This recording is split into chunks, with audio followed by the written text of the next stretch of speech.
Ce qui est sûr, c'est que les histoires, quelle que soit la culture dans laquelle vous vivez, ont construit votre environnement, votre réalité. Et selon les époques, elles ne sont pas les mêmes. C'est pour ça que des fois, quand on maintient le petit poussé à notre époque, c'est un peu dangereux.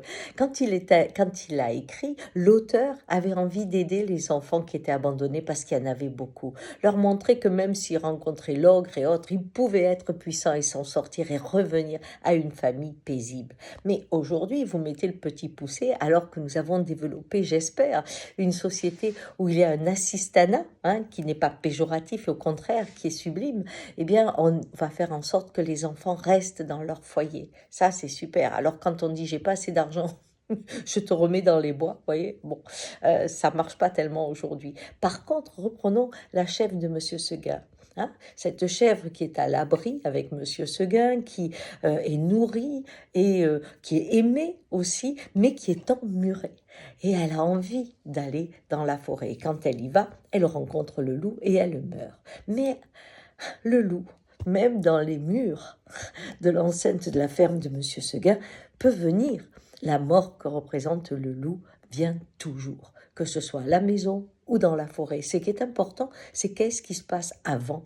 Avant, elle a tous les bruits, elle a toute la joie, elle vit sa vie de chèvre adulte dans son environnement, dans un environnement qui lui est, acquis quelque part.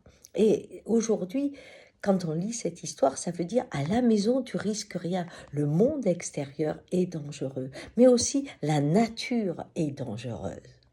Et aujourd'hui, où il faut absolument revenir à être des jardiniers, faire partie de la nature, il faut comprendre quand même que la nature, c'est notre nid, c'est l'endroit où l'on vit, c'est ce qui nous maintient en vie, et elle ne peut pas nous faire peur. C'est comme si on disait, ta mère est dangereuse, bon, il ne faut pas que tu ailles avec ta mère, reste avec moi. C'est la même chose.